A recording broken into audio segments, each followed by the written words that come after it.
5월 11일 목요일 오늘의 여는 말씀 함께 나누겠습니다. 사도신경으로 신앙 고백 드리겠습니다. 나는 전능하신 아버지 하나님 천지의 창조주를 믿습니다. 나는 그의 유일하신 아들 우리 주 예수 그리스도를 믿습니다. 그는 성령으로 잉태되어 동정녀 마리아에게서 나시고 본디오 빌라도에게 고난을 받아 십자가에 못 박혀 죽으시고 장사된 지 사흘 만에 죽은 자 가운데서 다시 살아나셨으며 하늘에 오르시어 전능하신 아버지 하나님 우편에 앉아 계시다가 거기로부터 살아있는 자와 죽은 자를 심판하러 오십니다. 나는 성령을 믿으며 거룩한 공교회와 성도의 교제와 죄를 용서받는 것과 몸의 부활과 영생을 믿습니다.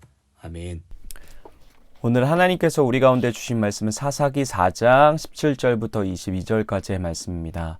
사사기 4장 17절부터 22절까지 말씀입니다. 우리 함께 읽도록 하겠습니다. 시스라가 걸어서 도망하여 겐사람 헤벨의 아내 야엘의 장막에 이르렀으니 이는 하솔 왕 야빈과 겐사람 헤벨의 집 사이에는 화평이 있음이라. 야엘이 나가 시스라를 영접하며 그에게 말하되 나의 주여 들어오소서 내게로 들어오시고 두려워하지 마소서 하매 그가 그 장막에 들어가니 야엘이 이불로 그를 덮으니라. 시스라가 그에게 말하되 청하노니 내게 물을 조금 마시게 하라.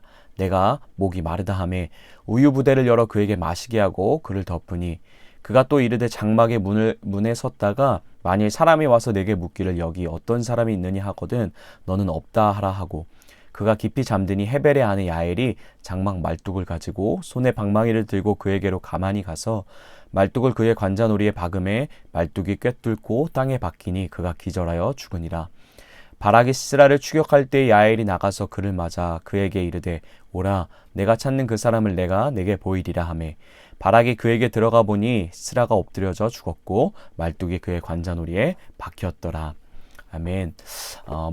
모압왕 에글론의 학대에서 이스라엘을 구해낸 사사 에웃. 에웃이 살아있는 동안에는 이스라엘은 잠시 평화와 안정을 찾는 듯해 보였습니다. 그러나 이것도 잠시 이스라엘이 지금까지 계속해서 보여줬던 패턴처럼 사사 에웃이 죽자 다시금 하나님이 지켜보시는 눈앞에 이스라엘이 악을 행하기 시작하죠. 오늘 우리가 함께 읽은 사사기 4장 17절부터 22절의 이야기를 이해하기 위해서는 먼저 어떤 배경 속에서 이 말씀의 사건이 전개되고 있는지 알아봐야 될 것 같은데요. 우리 4장의 전체 내용을 잠시 살펴보도록 하겠습니다. 4장은 사사 중에서도 우리에게 조금은 익숙한 이름인 여자 사사 드보라가 이스라엘에서 활동하던 시기를 배경으로 하고 있습니다.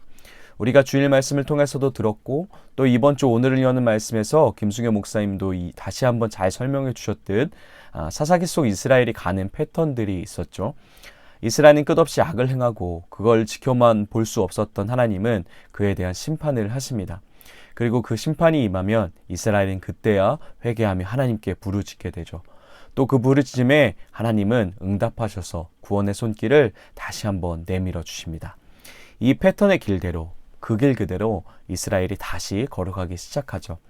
위에서 설명한 대로 에웃이 죽고 난 후 다시금 이스라엘의 악의 본성이 꿈틀대게 됩니다. 그리고 그 본성대로 이스라엘은 하나님 앞에 악을 행하며 살아가게 되죠. 그에 대한 심판으로 하나님은 당시 가나안에서 가장 힘과 권세로 이름을 떨쳤던 가나안인 하솔의 왕 야빈에게 이스라엘을 붙이십니다. 야빈이 이런 명성을 얻을 수 있었던 이유는 그 옆에 시스라라는 사람이 있었기 때문이죠. 그는 철기 문화가 아니었던 당시에도 최첨단 무기였던 철병거를 거머쥐며 군대를 지휘하던 사람이었습니다. 그리고 그 힘으로 이스라엘을 짓눌러 학대하게 되죠. 그 학대가 무려 20년이라는 시간 동안 이스라엘에게 이어집니다. 아직 사사기 역사가 시작한 지 얼마 되진 않았지만 지금까지 이어진 하나님의 심판의 기간들 중에 가장 긴 장시간의 심판을 이스라엘에게 보내게 되는데요. 그래서 지금 이스라엘은 피폐할 대로 피폐해져 있던 상태였습니다. 우리가 아는 것처럼 사실 가나안인은 이스라엘이 하나님의 말씀에 잘 순종만 했더라면 너무나 쉽게 승리를 거머쥐고 몰아낼 수 있었던 사람들이었죠. 더군다나 오늘 이스라엘을 극심하게 괴롭히고 있는 하솔은 여호수아 시절 과거에 싸워 태워버린 적이 있는, 전쟁하여 완전한 승리를 경험해 본 적 있는 그런 상대였습니다. 그런데 하나님 말씀에 불순종한 결과 지금 그들에게 정복을 당하여 괴로운 시간들을 이스라엘이 보내게 되죠. 이런 고통의 날이 심해져 가자 그제야 이스라엘이 다시 한번 하나님께 부르짖게 됩니다. 그리고 하나님은 그들을 향해 한 번 더 구원의 손길을 내밀어 주시죠. 이스라엘의 부르짖음에 대한 하나님의 구원의 손길, 그가 바로 여자 사사 드보라였습니다. 그러나 드보라가 직접 이스라엘을 학대하고 있는 야빈과 시스라와 전투를 벌여 이스라엘을 구출해내는 건 아니었습니다. 하나님은 그 일을 아비노함의 아들 바락에게 맡기실 작정이었죠. 하나님은 시스라 군대에 대한 승리의 약속을 드보라에게 말씀하시고 드보라는 그 말 그대로 바락에게 전달합니다. 그러나 확실한 하나님의 승리의 약속의 말씀에도 불구하고 어마어마한 시스라의 철병거를 바라보며 주눅들었던 모든 이스라엘의 남자들과 같이 바락도 두려움 속에 순종을 주춤거리게 되는데요. 그러함에도 끊임없이 다시금 드보라는 하나님의 약속의 말씀을 그에게 상기시켜주고 마침내 드보라는 바락과 함께 전투할 준비태세를 갖추게 되죠. 그리고 현실적으로 절대 불가능해 보이는 전투, 최첨단 무기를 지닌 막강 군대 시스라와 오합지졸같이 이미 사기가 한풀 꺾여버린 이스라엘과 전투가 시작되게 됩니다. 그러나 모든 일은 하나님께서 미리 말씀하신 대로 한치의 오차도 없이 진행되게 되죠. 하나님의 강권적인 역사하심이 그렇게 막강해 보이던, 세상 어떤 누구도 무너뜨릴 수 없을 것 같았던 절대 권력자 시스라의 철병거 군대를 순식간에 무너뜨리십니다. 그로 인해 시스라의 온 군대가 칼에 쓰러지고 한 명도 남김없이 멸절되게 되죠. 그러나 이대로 전쟁이 끝난 것은 아니었습니다. 이 와중에도 그 군대를 이끌던 대장 시스라는 자기 군대를 버려두고 그 자리를 피해 불이 나게 달려서 도망을 가게 되는데요. 시스라가 죽어야 모든 전쟁이 진정으로 끝나게 되고 하나님의 말씀하신 것도 온전하게 성취되게 되는데, 그런데 그가 그 자리에서 도망을 가게 된 거죠. 그러나 이 모든 일들도 여느 때처럼 어떠한 사건들처럼 하나님의 계획의 손길 안에서 진행되어져 있는 과정이었습니다. 그걸 오늘 우리가 함께 읽은 17절부터 22절이 보여주고 있죠. 그가 열심히 달려서 도망간 곳은 오늘 우리가 읽은 17절에 말해주듯이 당시 동맹을 약속했던 겐 사람 헤벨의 장막이었습니다. 그곳에는 헤벨의 아내였던 여인 야엘이 머물고 있었죠. 우리 18절 19절 함께 읽겠습니다. 야엘이 나가 시스라를 영접하며 그에게 말하되 나의 주여 들어오소서, 내게 들어오시고 두려워하지 마소서 하매 그가 그 장막에 들어가니 야엘이 이불로 그를 덮으니라. 시스라가 그에게 말하되 청하노니 내게 물을 조금 마시게 하라. 내가 목이 마르다 하매 우유 부대를 열어 그에게 마시게 하고 그를 덮으니라. 아멘. 도망쳐 자신의 장막으로 온 시스라를 본 야엘은 그를 극진하게 영접합니다.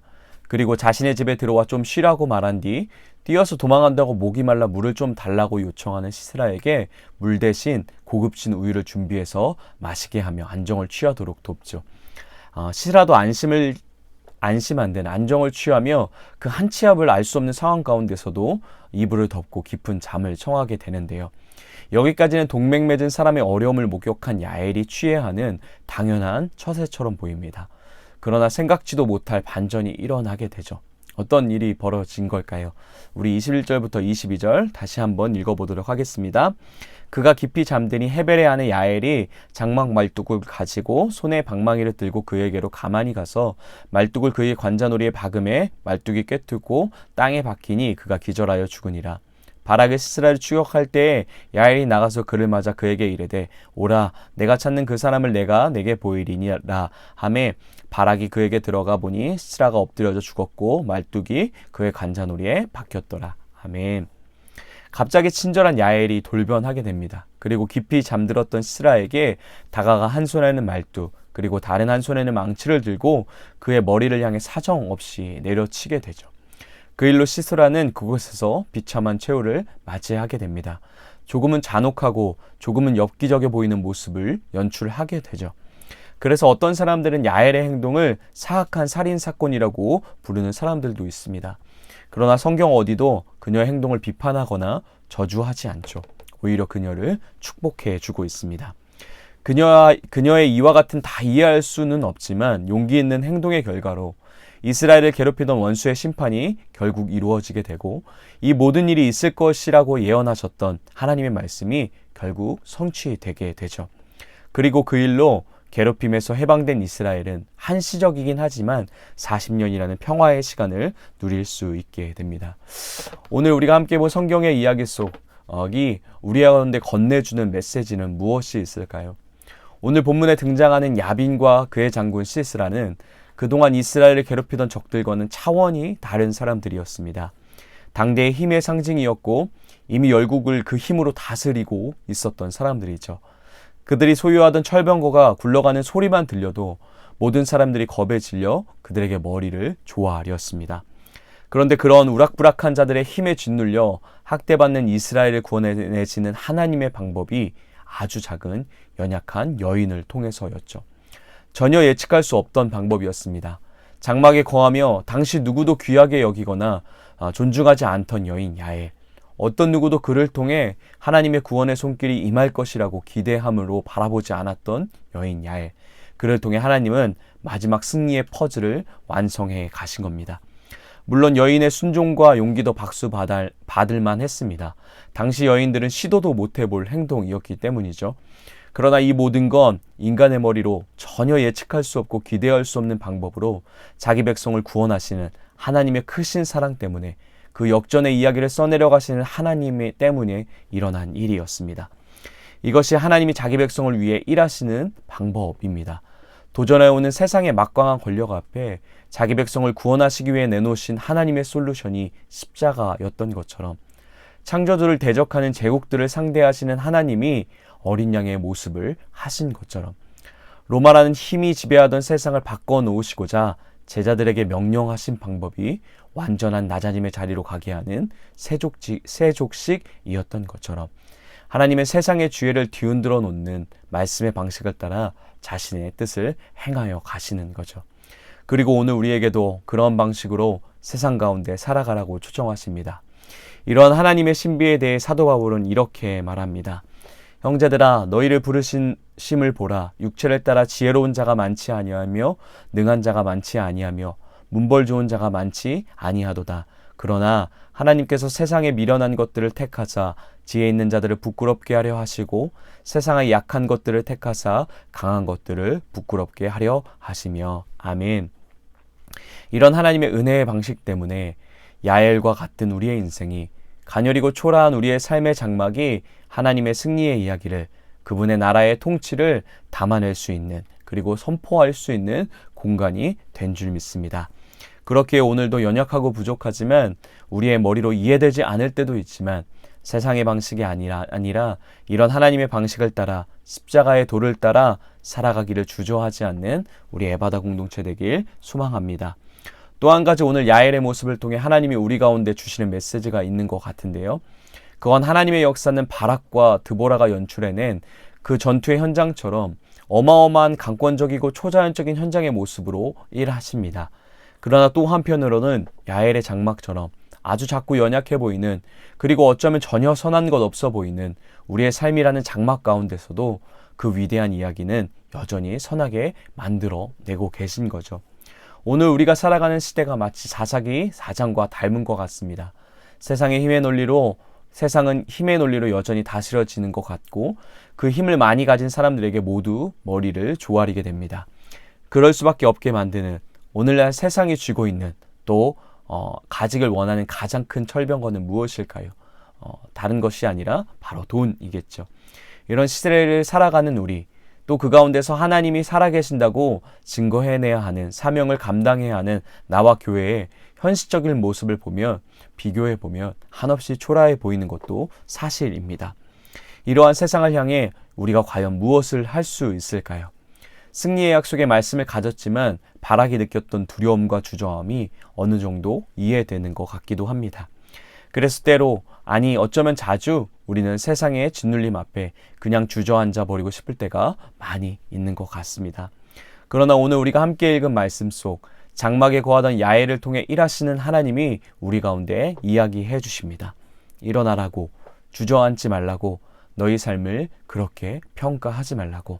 왜냐하면 작고 한없이 초라해 보이는 우리의 장막 가운데서도 하나님은 온 세상을 뒤흔들 크고 위대한 일들을 만들어내실 수 있는 분이시기 때문이라고 말씀해 주십니다. 야엘의 삶이 하나님 말씀 가운데 미리 예언되어져 있던 것처럼 그리고 그 말씀대로 한치의 오차도 없이 흘러갔던 것처럼 우리의 삶도 때로는 이해할 수 없고 내 삶만 왜 이럴까? 왜 나만 이런 힘든 삶을 감당해야 할까? 탄식과 한숨으로 가득한 순간들이 있지만 내 삶도 태초부터 준비된 이미 태초부터 계획된 그분의 말씀대로 이루어 가고 계심을 이야기해 주십니다. 사랑하는 에바다 공동체 여러분, 우리도 이런 눈으로 오늘 우리의 삶을 바라보길 소망합니다. 우리가 많이 부르는 찬양의 고백처럼 우리의 시선을 주님께 돌리며 살아계신 하나님을 삶 속에서 느끼게 될 때 내 삶이 주의 역사가 되어짐을 보고 경험할 수 있는 오늘 하루가 되길 소망합니다. 그리고 삶 속에서 전혀 기대할 수 없었던, 예측할 수 없던 방법으로 우리의 지혜와 생각을 뛰어넘어 일하시는 하나님의 손길을 매 순간 경험할 수 있는 오늘 하루가 되길 예수님의 이름으로 다시 한번 축복합니다. 오늘 우리가 어느 자리에 있든지 오늘 우리가 거하는 그 자리가 하나님의 살아계심을 드러내기 가장 좋은 자리임을 기억할 수 있는 우리 에바다 식구들 되길 소망합니다. 이렇게 같이 기도하겠습니다. 나의 삶 속에 함께 하셔서 그분의 뜻을 이루어 가시는 주님을 하나님의 시선으로 바라볼 수 있는 하루 되게 해달라고 함께 기도하겠습니다. 또 그 힘으로 맡겨주신 말씀의 방식의 길을 순간순간 순종하며 걸어갈 수 있는 우리가 될 수 있게 해달라고 함께 기도하시겠습니다. 가정을 위해서는 우리 가정이 하나님의 은혜로 하나 된 것을 매 순간 고백하며 가족들과 함께 할 때마다 감사의 표현이 멈추지 않는 가정 되게 해달라고 함께 기도하겠습니다. 교회를 위해서는 하나님의 방법과 말씀을 따라 복음의 방식을 따라 세상을 섬기며 하나님을 증거하는 교회 되게 해달라고 함께 기도하겠습니다. 나라와 세상을 위해서는 힘의 논리로 서로를 짓누르려 하지 않고 섬기고 사랑하고 겸손하게 서로를 대하는 나라와 세상 되게 하여 달라고 우리 함께 같이 기도하겠습니다. 오늘 공동체 기도는 김분순 집사님을 위해서 우리 함께 같이 기도하겠습니다. 개인의 기도 제목, 건강을 주세요. 가정을 위한 기도 제목은 아들 결혼하게 해주시고 딸 순산하게 해주세요. 남편 교회 나오게 해주세요. 삶의 현장을 위한 기도 제목을 기도하는 엄마가 되게 해주세요. 교회를 위한 기도 제목은 영혼 구원 위에 전도하는 성도들 되게 해주세요. 사회의 나라, 온 세계를 위한 기도 제목은 나라가 안정되고 평안하게 해주세요. 라는 기도 제목을 가지고 우리 김분순 집사님을 함께 예수님의 이름으로 축복하며 함께 중보하며 기도하겠습니다. 또 각자에게 주신 기도 제목을 가지고 또 생각나는 가족들과 또 교회들과 또 지체들을 위해서 기도하시면서 각자의 자리에서 기도하시고 주기도문으로 모든 예배 마치도록 하겠습니다.